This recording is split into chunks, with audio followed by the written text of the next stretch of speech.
just want to say how I can't even talk about how I felt about Jim and what he meant to Bonnie and how much fun we all had when we were together.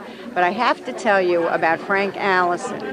Frank Allison thought that Jim was the best teacher, the best teaching pro he knew. He always brought his clients in.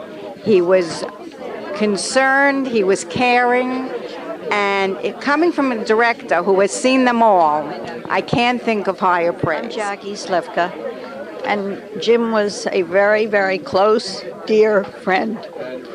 He was really in this world. He was good at everything he did, and he excelled. And in this world, he was the ace of hearts. We're all going to miss you terribly, Jim. You'll always be remembered. You were the greatest, most humble, most wonderful bridge player, and always willing to help. And thank you for the honor of you knowing terribly, you. but I had many good times. I had you in the Hamptons. I had you staying with me. We spent many an evening together. I really got to know you, and Ken got to know you. You're one of the finest people that I've met in my lifetime.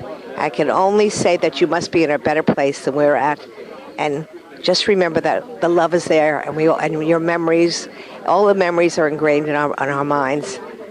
Goodbye, dear.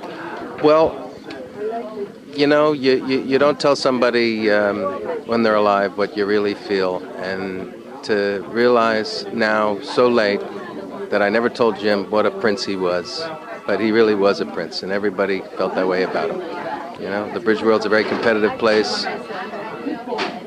Lots of people pass like ships in the night, but Jim was just a beautiful guy, and we are all going to miss him terribly. And we really, really miss him a lot. He was a wonderful, wonderful person, a wonderful man, and he'll be missed tremendously by all of the girls. Before, I started to take some lessons from Jim, I was in love with finesse.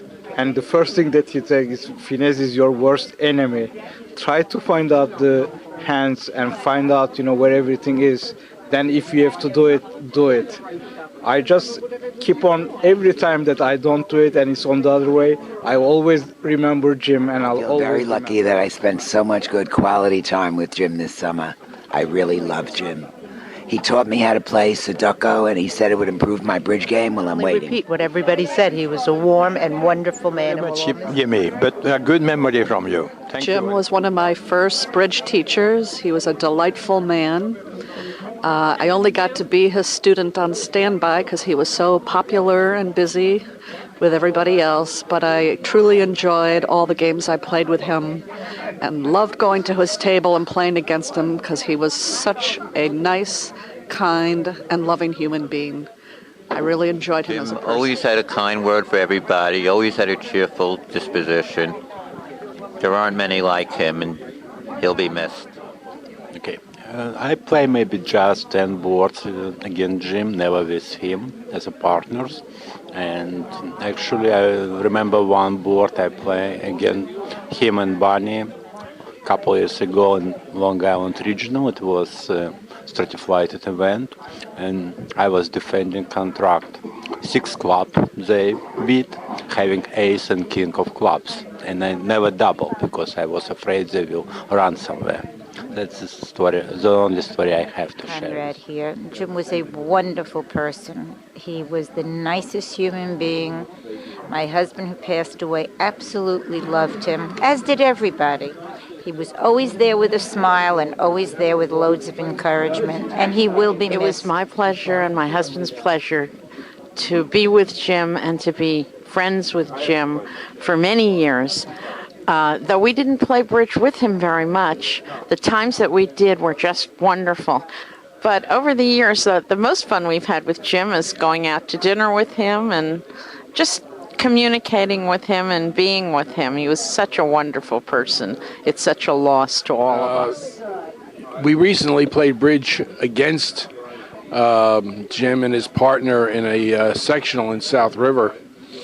And we watched his partner really butcher a hand, and after it he got up and left the table, and Jim commented it was probably one of the worst hands he had ever seen played by his partner.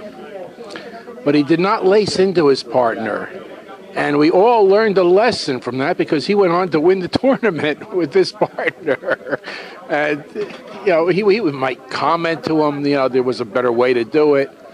I think his partner actually jeopardized the contract in order to make an over trick and went down. But he was always a gentleman.